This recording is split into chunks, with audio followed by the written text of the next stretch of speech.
Greetings and salutations. Today's guest is Jody Klaire. She's an author and a massive tennis fan. At the grand old age of 32, she has been everything from a serving police officer to a recording artist-composer and a musician until finding her home in writing. She lives in sunny South Wales in the UK with a lively golden retriever called Fergus and other furry friends. Oh, and she has a slight affection for cake. Welcome to the Liz McMullen Show reboot. My first guest in ages is the one and only Jody Klaire. Hello. So you're far, far away in a far-off planet called Wales, right? Yeah, I am. Where there's lots of sheep. It's a good way to start. So I read 3 books for this. I normally only do 1, but I was like, why don't you give me all 3 and I'll see what I can do. Like, because I won't always be able to do this, but because I was starting out and didn't have any backlog, I could. And one of the things that, this is a cover art thing. One of the things that I'm interested in, because I'm new in writing, is creating something about a cover that shows that it's a part of a series. And for your series, Above and Beyond, the empath starts with like the water, right there. And I thought it was very esoteric until I read the book. And then I saw Blind Trust and I was like, oh, there's fairy dust in his hair. It's snow. It's snow. Is that supposed to be snow? It's supposed to be snow. It's it's shimmery snow with a nice light. I know, it's fairy dust. It's That was as good as we could get. No, it is. It's just light, and it's supposed to be light. Do you believe in fairies? My mum loves fairies, so I will say it's my mum. But yeah, it's and La Vie en Bleu, like it's La Vie en Bleu. Yeah, it's hopefully there will be a follow-up to La Vie en Bleu because it's written. It's pink one, with bedazzled. Pink. Pink, yeah, just bedazzled ink, who are the publishers and fantabulous as they are. I normally call them Bink, so I'm talking about bedazzled when I say Bink, for anyone who doesn't know who I'm on about. So there you go. So you're wearing this jazzy shirt, and it has your signature on it, which is just like, I don't know, is that the MoMA? Museum of Modern Art? This is my posh squiggle. It's just in case I forget who I am. Always have it on your clothing. That happens sometimes. Who am I? I'm Squiggle Klaire. So, what I want to start off with, why did you call it the Above and Beyond series? Okay, well, there are a few different reasons. First of all, is obviously above and beyond are things that people don't always understand, so it can be a euphemism for spirituality and things. Mm-hmm. The second one is above and beyond is, to me, about faith, which is a lot of what the series is about. Faith in people and faith in religion and things. And the third reason is that all the people in the series go above and beyond for each other. So it's sort of like, it just takes on different meanings each time. Each time I think of it, there's a different aspect to why it ended up being called that way. Did you know that it was going to be several books and that it would have that commonality? Yeah, I mean, there's always been 7 books. So I was new, I know how the series finishes and how each book goes. I knew what the dots were, but I had to learn to connect them, if that made sense. Mm-hmm. I didn't when I first started writing the first chapter, but then, because I'm a planner, it quickly did become a bit of a plan and a set thing, and I wanted it to follow a certain patterns of things that I wanted to get out there and show and things. So, yeah. I also think that you very subtly use faith in your books. So you have a quote at the beginning, and other times it comes in. And the reason why I say it's subtle is that it's not an overarching theme, so to speak, and it's not something that gets a lot of words, but there are different points. Like I liked the way that Erin would learn how to protect herself by putting on armor, and the armor was, is it from Ephesians? Is that? So how did you come up with that idea? Well, the Ephesians quote is that I started doing a thing called the Jesuit 19th Annotation. And basically they are meditations based on scripture. So you take the scripture and you spend an hour being in the scripture. So you either see the story and so like if it's one of the gospel stories, you'd be there and you live through the story. And that's how you work it. So when you see yourself in it and watch it on and things like that, it's a way of, deepening your faith. And when I thought about, because the armor is something that is very important for everyone, because whether or not it's the spiritual armor or whether, we've all got to learn to be able to deal with stuff that isn't pleasant and learn how to be ourselves in spite of it. So it could be just somebody not being very nice to you, or it could be anything. And it was always one passage that was always quoted to me. So when I was thinking of Aaron, it naturally came out. And then the book became about how somebody is able to be themselves once they learn who they are and solid foundations and build an armor. So it sort of ended up, it's subtle in there, but it's an undercurrent, I hope, that is there for people who enjoy faith and like faith, but for people who are not so aware of it, it's not going to stop them wanting to read the book. They're not going to get confused, by not knowing what it is. So one of my listeners and your friend from the Writing Academy had a very important question about a very, very important character. This would be Karen, and I won't say her last name because I always murder it. I've tried, and she's explained it to me. Yeah, no, I just can't. You can say it 3 times fast if you want. How is Miss Squirrel? Mrs. Squirrel is she's don't worry, she comes back in the series. She is there. She's back to popular demand. Yeah, she is very much part of the series. She pops in, even if Aaron's just talking about it. But yeah, she does make a few appearances in hindsight, which is book 4. But yeah, she pops in and out, so she's doing okay. I'm not going to tell you exactly what's going on with Mrs. Squirrel because she may have a bit of she wants her own patch in the place. Don't want to give away any squirrel plot points. No. So it's important that she has her time to shine. I loved it. It's such a cool character because apparently that is the brood or from the same line of squirrels that Nan had dealt with. Yeah. And I thought it was hilarious. And I loved how uppity the squirrel was, and oh, I'm going to put this for this. And oh, I guess you want a second one. Oh, all right. Yeah, make me a second box. Yeah, that's what the squirrels outside are a bit like. Our squirrels are pretty much as demanding. Yeah. Maybe it's a Welsh squirrel thing, I don't know. Well, in my college, we joked that the squirrels were our mascot because we were always scurrying back and forth from classes and whatnot. So there you go.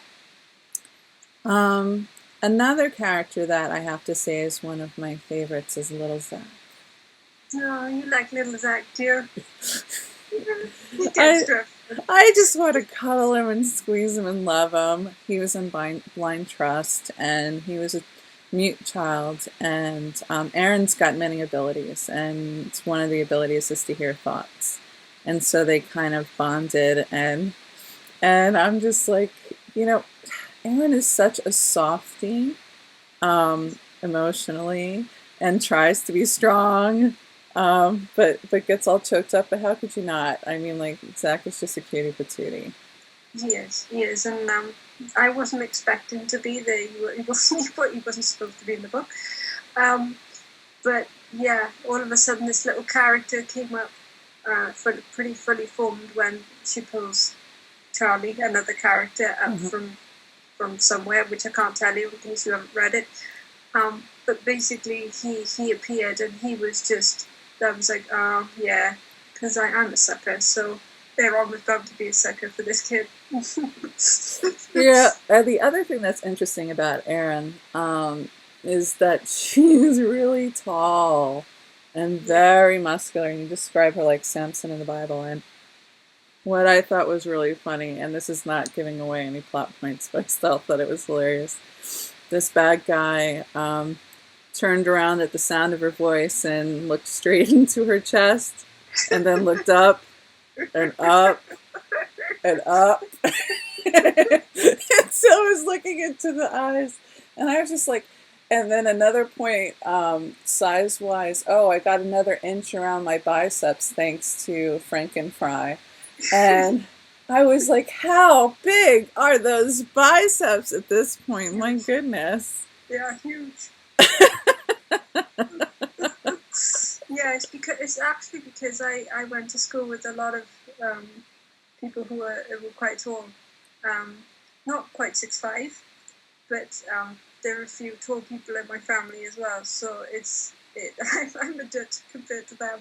Are you like Tiny Tim compared? Like, well, compared to them, yeah. Compared to everybody else, I'm quite tall. Obviously, I'm a dut now because I'm on wheels. But yeah, against them, they're like at least over 6 foot. A lot of them, and quite a lot of them are not going to attend to explain because it sounds terrible. But you know, they're not skinny, so they're not fat, but not skinny, but they're brawny. Yeah, they fill their height, if that makes sense, and that's quite an imposing thing when someone walks into a room and they're a lot taller than the average, and they're not small, you know, because a lot of times you see tall people and they're skinny, and that equates in your brain, whereas somebody who is tall and muscular is quite a feat to behold when they walk into a room, and I always found that quite fascinating.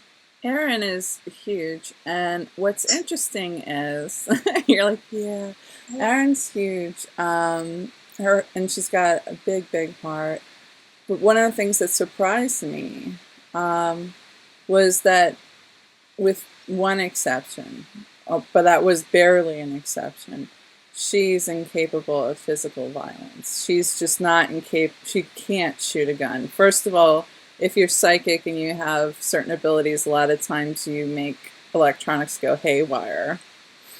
But she's just not the kind that could, you know, pull out a gun and shoot somebody. And that is, you know, I know that she's empathic, but I think that it's her as a person as well. So whether or not she had those abilities, I don't think she'd ever be violent. That's just not her. She doesn't see people as things to hurt. You know, whenever Erin gets angry, you normally see her take it out on some poor inanimate object. But you know, I think it's just a show of her as a person that she doesn't do hurting people. I also liked how when she was feeling stressed out, and that one scene is actually early on in the empath in the hospital, and she's feeling so angry that the outside is having a storm as well, and that, you know, that she tends to affect the natural world around her. She feels she does. She feels she does. So it isn't actual. It's just poetic. No. Yeah, it's sort of like, there's sometimes when people are hurting or whatever, the rain comes crashing down. Yeah. And people say, "Oh, this rain, great." That's another thing. But like, it doesn't matter that it could be in the middle of January, and that's why it's raining, because you feel that way. You make the connection. Because like in me magically thinking, because obviously Erin has certain paranormal abilities and I write paranormal, so in my head, she's Storm Witch too. Very cool. No. No. It's See? just that she. How dare you disabuse me of my fanciful? How she felt. I know. Well, if you're the reader, what you read is your own. I can't take what you read away from you. But that was just my reflection of how it is. Like even when Pippa, when she is feeling upset in La Vie en Bleu, and it starts to rain, she's like, "Oh great," and it's raining, because generally, in my experience, rain happens a lot. Because I come from Wales, so generally, it just adds to the mood. It's a mood setter. So you had a career as a musician. Yeah. And so why the Moonlight Sonata? Why that? Because context. I'm sorry. Context. She like. I'm sorry. So like, why Moonlight Sonata? Erin is playing the violin and taught herself how to play the violin, and it was one of the ways of expressing extreme emotion for her. And it becomes a theme, a sort. Mm-hmm. It's basically because there's two reasons. There's the musical reason, which is that the theory is that when he wrote Moonlight Sonata, Beethoven, that it was for a woman that he loved, and could either they could be together or might be younger than her or something. It was his feeling of emotion, of pent-up emotion, basically, and he poured it out into the piano, and obviously I think that was just after he became deaf as well, so it was a way of touching out and reaching when he couldn't feel, so it was a way of being able to feel when things were quite stifled. So I thought that matched it quite nicely, but also it's, as a musician, it's the way the music feels in it, because it is a very outpouring. It is an outpouring. It feels like if you play it as a musician, it's very emotive, and it isn't simple. It isn't ultra hard, but it's just and a sort of an outpouring of how he felt at the time, and there are some pieces of music that do that, and when I listen to it, I can feel her and see her doing that in that little cell, and how she felt, and also it links her to Renee in that point, because music often connects people who wouldn't normally talk. And Renee had understood that feeling of sort of being repressed and being imprisoned, because she has her own sort of issues, but they're different, but suffering is relative, and by that music it connected them, whereas before they didn't always get on.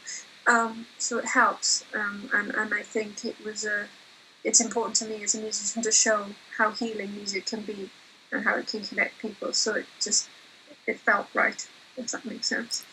And it shows up in another place, and obviously I can't say why, but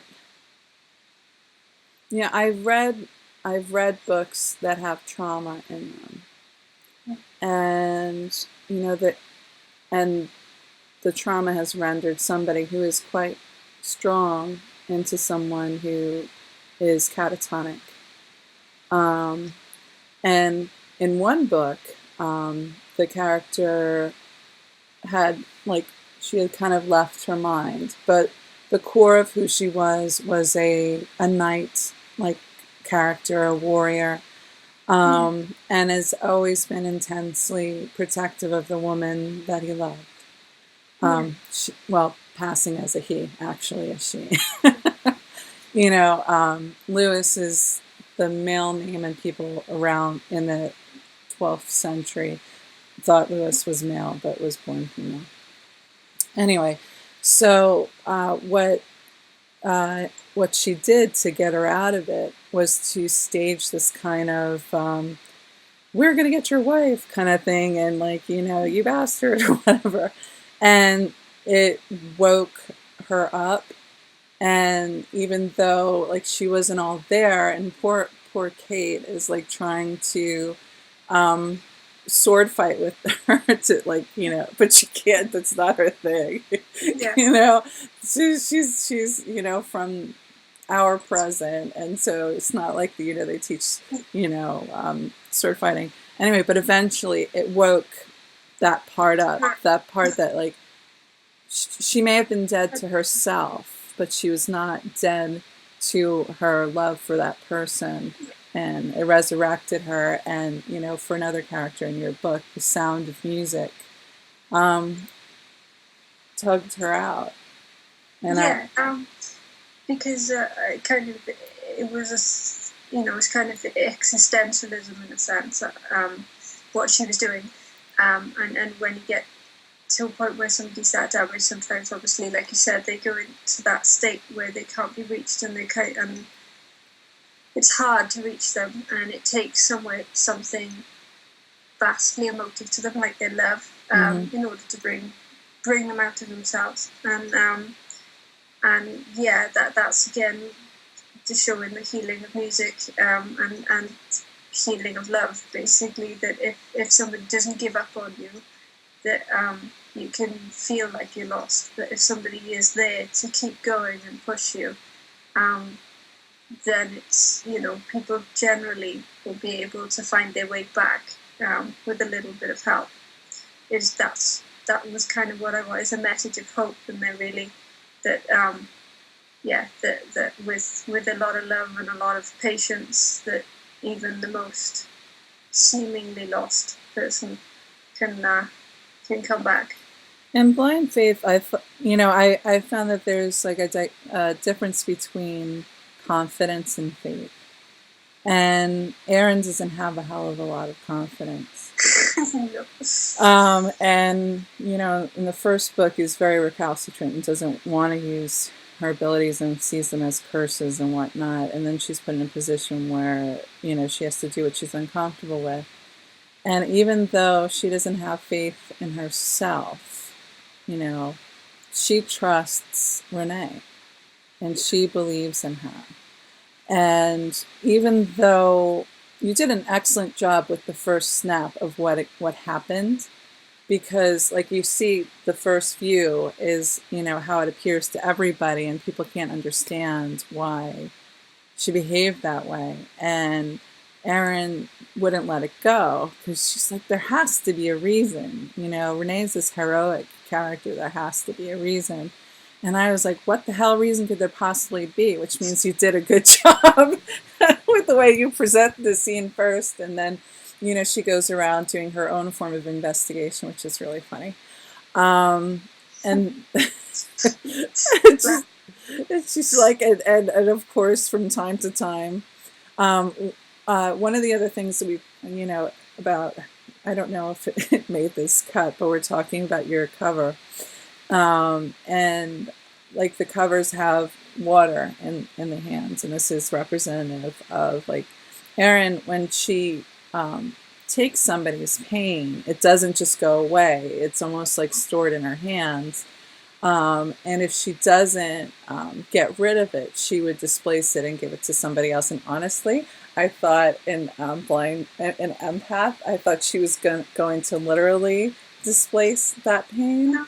And I was really shocked when she didn't, and when the pain was actually metaphorical and not real. But anyway, that's neither here nor there.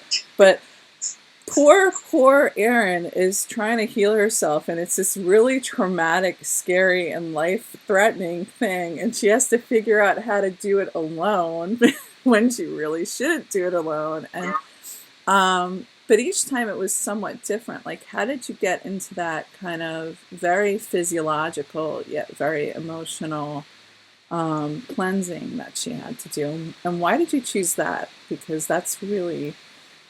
With the water, or Yeah. is that it comes from an experience of somebody I know, not to that extreme. Is to wash away somebody's pain and to displace negative energy, basically by washing hands. And washing hands is normally seen as a cleansing. That's about baptism, but it's also about healing anyway. You know, water is an integral part of us as well. But with Aaron, the difference is that it's always easier to help somebody else in pain than it is to help yourself. It's a metaphorical thing that it's always far more painful, especially when you do it alone, to try and heal yourself than it is to heal other people. See, here you're being all smart and metaphorical, and I'm being all literal.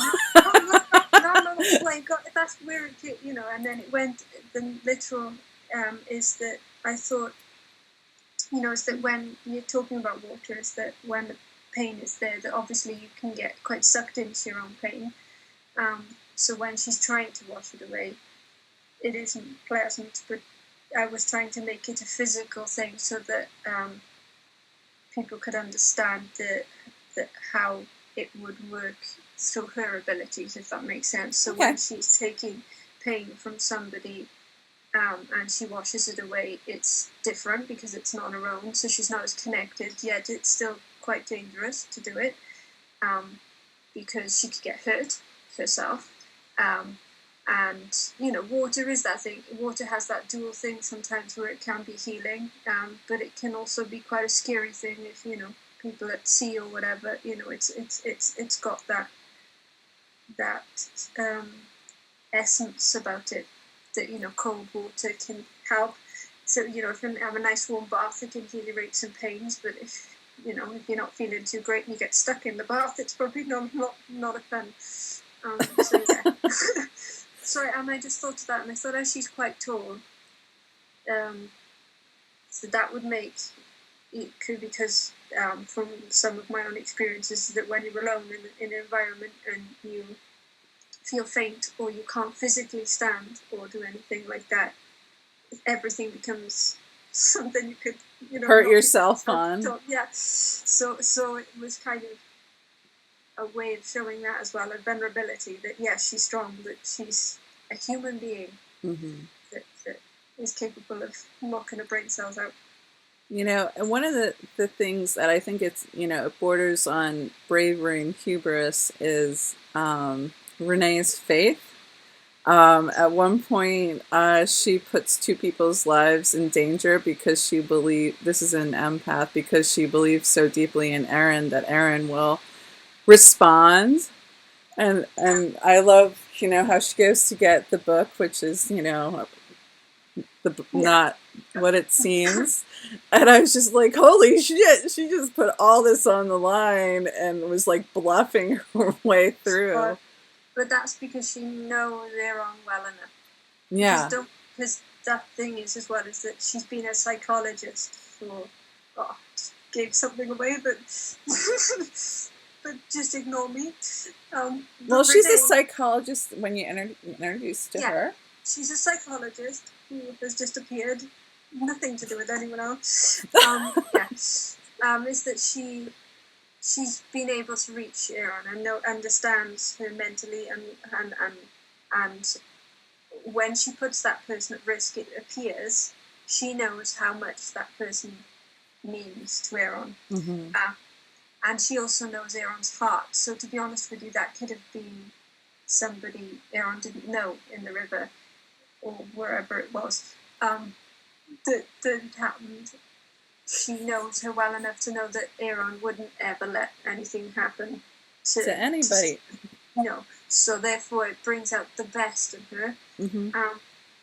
But by this point, Renee is kind of being guided herself. She doesn't realise, but it's Yeah, she is being guided by that damn writer who keeps on making her do these crazy things.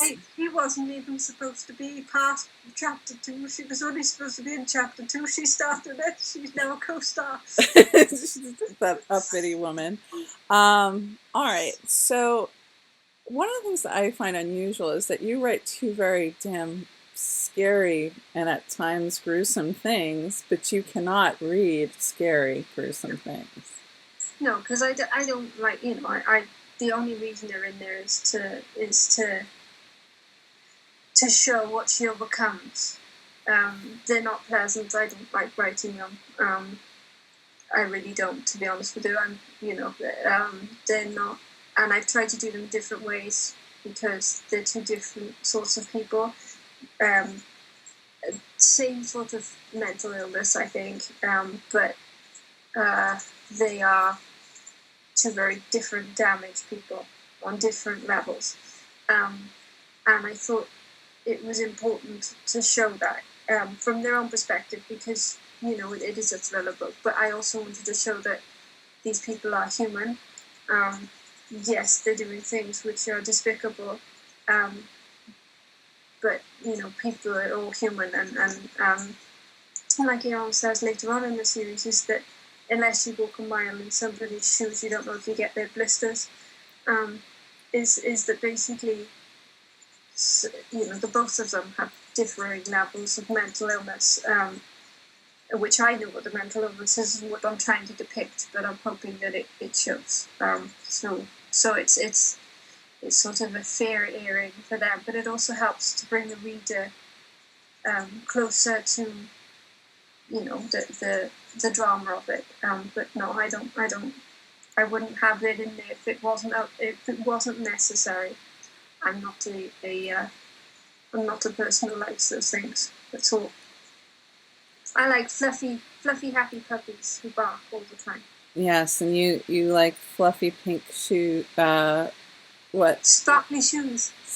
Those are sparkly shoes for that. Now I'm thinking Levy and Blue when she goes out in her pajamas and her fluffy pink slippers. Yeah, she does. I have on our handy dandy the Liz McMullen Show discussion group.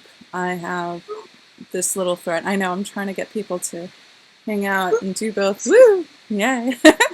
I'm looking at my iPad. Anyway, Brenda Woodford.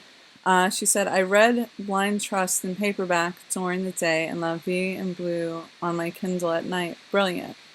And you wrote, Brenda, I did write La Vie en Bleu in the evening while writing the thriller during the day.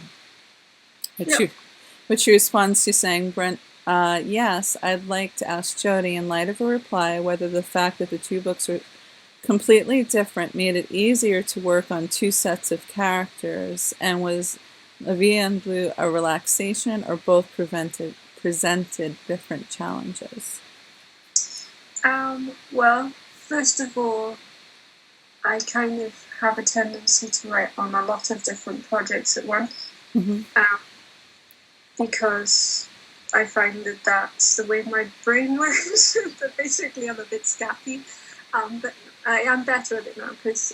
But when I first started, I'd write on several different books at once and just chop and change whoever I felt like going, which mood I was in. But now it's more, like I'm working on Aaron's series. I'm working on about 3 books at the moment, and then I'll work on the follow-up to La Vie en Bleu just after it. But when I did write La Vie en Bleu, I wrote it during the evenings because Emma said basically she was sick and tired of reading thrillers. Could I read something with make her laugh? Because I'm slightly known for being daft over here. So what does daft mean? Ridiculous. No, I'm asking for my American English listeners. Dimwit. How's that? Dimwit? No, dimwit is very different. Dimwit is like, well, yeah, I guess that is synonymous with daft, but I think you're talking about the more affable version of it, which is like humor. Yeah, I'm A goofball? I think A goofball. yeah, goofy, yeah, definitely. And I kind of wanted to show that because I don't get to let that. You can't. I did try it once in a thriller a long time ago, where the people were making fun of things, but people thought that was too blasé of what was happening, and I agreed. Yeah, I kind of, and I wanted specifically to write a romance because I'd never done it before. I knew that with romance you have to rely on characterization. You can't just it's not, you can't just write, well, this happens, sort of like they find the person would be murdered or something, right? And then we go there, and then we go there, and it was a different route to what I was used to. Rather than like plot driven, it's character driven. Is that what you mean? Yeah, well, I think both my books are character driven, but yeah, it's just that you can't. I couldn't sort of rely on an action scene. I couldn't just go, right, I'm going to have this scene full of action and be able to push the pace forward in that sense by gripping readers that way. I had to do it in a different way. And I had to figure out how I could use my own strengths to do that and then build the bits that weren't so strong to make that happen, which has actually helped my writing an amazing one because I went through the GCLS Writing Academy with it. And I got to learn from some amazing romance writers, and to me, there's strange things about genre, Some people who write this genre, this genre, they don't like this genre, and if you write that genre, but I always think that if you're a writer, you should be able to write what you want, where the story goes, what genre it goes, and learn those skills as you go, because then you become better at storytelling and people enjoy. So when I wrote La Vie en Bleu, I thought, right, I'm going to do this completely differently to the way I did The Impasse. And Pippa was in a thriller, but you never believe that Pippa and Rebecca started out in a thriller. Okay, I'm gonna see if I can find this. Let's see. I'm utterly prepared as a host. I just like, it's Rebecca in it. You got issues with Rebecca. I know. It's hilarious. Okay, because I love reading people's work at them because they're so good at it. The doors dinged open and I toddled down the corridor. Plush was on the way of putting the tour. Lots of glass, strange blobs and primary colors that I assumed was art, and a closed-off wooden boxes for meeting rooms. No one was around. Fast forward. Let's see. I hate to tell you this, but they work on California time here in Yorkshire. You're way out late. Rebecca, my best friend, stood outside the sugar lump of a cubicle. See, that was a cute thing. Like, you have like these really adorable little yeah, sugar lump of a cubicle. And what did you do to your hair? Rebecca grinned. You liked? You turned around on the spot. You look like a hedgehog had a nasty accident with bleach. Bitch! Oh my god, you're so mean. No, but that is the gentle way we talk to each other. That's quite normal. That's not over here. That's not me. That is the gentle way we talk to each other. It is, and that's all because Emma once had bleach in her hair. And she looked like she had a nasty accident with bleach. See, I found the perfectly normal. Yeah, it's called taking the piss, right? Making fun of someone. Yeah. That's the vulgar way of saying it. I learned it when I was in Ireland. Yeah. But yeah, taking the mickey is the other one. Well, taking a mickey here means something different. You know what it means, right? No. Getting slipped a mickey means when somebody puts a drug in your drink. Oh, well, no, it's not that. I promise it's not that. It just means that, you're winding people up. Yes. How's that? That one better? Yeah. They do that all over the world. My partner likes to wind people up. That's her thing. And that's what they do, because Rebecca also does that to Pippa an awful lot. If you see when she is at her lowest and worrying about how she feels Rebecca is is teasing her. And just like, She's like, nope, not looking, are you? I'm not looking, I don't want him. No. Okay, so Danny Dixon Bradshaw. Hiya, Jody and Ferb. How many books are planned for Erin? And please tell me there are more planned for that lovely group of women in La Vie en Bleu. Anything else writing-wise coming up for you? So excited. Emphasis mine. Oh, thanks, Danny. Is that, on the inside of the Empath cover and Blind Trust, you'll see the 7 books in the Above and Beyond series. The 7 books are planned. Obviously, if they want, that's the main thread of what happens. So there will be that many. Maybe there might be a couple of novellas and stuff, or we might pop in now and again to see them, because I always think to myself that if you spend all that time writing characters and people enjoy being with them, then if there's something for them to spend time with them, then I like to do that. And La Vie en Bleu has a follow-up, which I'm hoping that Bink will enjoy, and that will be called La Pente de Vaux, which is another great one for you to try and pronounce. Mean woman. Maybe they'll change it for you. I don't know. No. I'll just use acronyms and. Okay. But yeah, what I wanted to do is, when I set out writing La Vie en Bleu, is that I noticed that a lot of romance novels are only one book. That once people get to that point, they stop. These books stop, and a lot of the readers want to revisit those characters because they like being with those characters.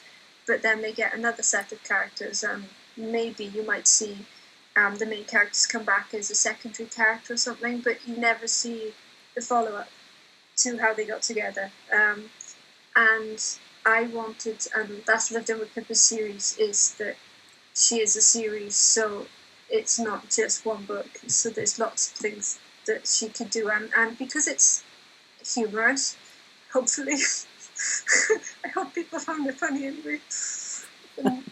You were terrible. We threw it in the trash. We hated it. Well, when is Untrained Eye due out? This is Ashley McDonald. Cannot wait for it. You're like, hey, Ashley, woo! Can't wait for it. How are you doing the one after that? Please say it's in editing. Apparently, your readers are very pushy. You're like, I have some people who say, oh my God, she's a machine. She keeps on putting out book after book after book. But from the reader's perspective, oh my God, when is that next book coming out? Like yesterday, I want it yesterday. But your books aren't petite. And a lot goes into them. When you finish a book, do you have a hard time saying goodbye to that book, even though it's a series? No, because I was worried that I want to make it my best. Mm-hmm. So I always try to do my best from it and try to learn as much as I can from it so I can make the next one better. I'm always excited that the book will be published and it's gone to edit, or it's gone to be published, and I'm always really nervous about what people will think or if anyone will read it, because you never know, do you? You just don't know whether just 5 people buy it and then you think, oh right, okay, why the bother? But I always want it to be a book that I'm proud of, and it's like Empath, even though I've written the 2 other, and I've improved since the Empath, I hope, is that I'm still proud of that little book. And I always want to be proud of my books because they stand for something to me. It's got to be something I believe in. To answer a question, Untrained Eye should be out during the winter, so it could be any time from November onwards. But that is, because, we like to make you wait. But Untrained Eye is, which I am writing. I promise you, Ashley, I swear I'm writing it. I am. it's a couple of, it's nearly ready for edit. So that is penciled in, because Bink have moved over very recently into to IPG, which are an independent publishing company, a group, sorry, who are now going to be releasing the books in more places. It's a very big deal. They're quite a large distributor. So I will be in a catalogue then. The books will be in a catalogue of Bink's books. So that will be August time, summertime. That's scheduled for, because it'll all be in. You'll have a big advance date now with the books, because of how we're going to work. So cool. And my last reader question, John Taylor. This is his comment, because I'm sure there's a question here. I'm another one waiting for Untrained Eye with bated breath. Silly of me, because there's a big pile of books to read beside my bed, but it will doubtless jump to the top of the pile. Thanks, John. I am early in the reading Pippa's exploits. I love the conversations where everyone is at cross purposes. There's so much affection and the way you describe people, warts and all. I'm on holiday in a week's time, and I will save the rest of the book for holiday reading. Yay! Hopefully that means he will read it and not fall asleep at the pool with it on his head. I know, I was like, oh. Yeah. That's not how you speak French. Yeah, but that's what he's saying. It's like, no. So I have enjoyed having you on the show, even though I've gotten off topic many a time. We always do. I did mention sheep at one point, but I think you cut it, so I'll mention sheep again. We actually had a reality TV series over here a few weeks ago that we watched, which probably people will laugh at, called Flock Stars, where celebrities had to have you ever seen Babe, the film? Yeah. Well, it was like that with the actual sheepdog instead. It was a sheepdog trial with celebrities, and the collies who were they weren't listening to them. They were like, "You don't know what you're doing. We're doing it this way." So they just ignored them, and these sheep would go everywhere, and it was hilarious. Yeah, it's like herding cats. Like, that's going to happen.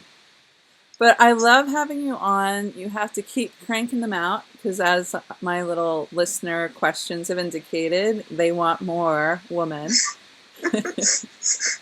How dare you sleep and rest and do anything other than like churn these buggers out? Yeah.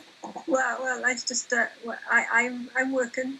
More cake. I want to conclude this interview with the fact that your dog and Em are very, very popular, and people are always asking about them. Like, forget that Jody. Like, how are they doing? Like, how's Ferbie? Fergus has got friends. There's nothing to do with me. It's like if I want people to listen, I put a photo of Fergus on the post. I see that. I've been wondering about the dog it's like, how does that dog have to do with the post? And now I know. It's your secret. Does he have his own Facebook? No, because I wouldn't ever do that to people. but he well, if you notice, during that post, they ignore the rest of the post and still talk about Fergus anyway. So yes, they do. They do. So, yeah. I think Fergus has got his thing going, which he knows. Because he's very, very, very knows. He's a ladies' man. Is that dog? He's like sexy, and I know it. Yes. And he stripes down the street as well. He's like, yeah. And women always are like, oh, look at him, mini gorgeous. And he's like, oh, like, no, he's not. They're like, no, he's going to pounce. No, if you call him to, no, he's still attached to my chair. No, you know. So it's like flying down the hill with the dog attached, because it is like having a husky. Mush. It's like you turning into a kite after your dog. He's gone. And he does quite often. It's like I was trying to put my socks on today, and he kept taking them off. because that's what he does for me. He takes my socks off, but he's now decided that he will take my socks off whenever he feels like it, and my slippers, along with my mother's slippers. So my mother's chasing him around the house going, give me my shoe back. And at that, what a wonderful place to bring our interview to a close. Thank you for coming on. Thank you for having me. Authors love to hear from readers. Please stop by the Liz McMullen Show discussion group on Facebook and share your thoughts, ideas, and questions for the authors that I have on the show. New interviews are posted every Saturday night to LizMcMullenShow.com. Visit Jody's website and look for her on social media. She's a great gal in addition to being a wonderful writer. You'll enjoy keeping in touch. Take care, and I look forward to seeing you here every Saturday night when I post new interviews.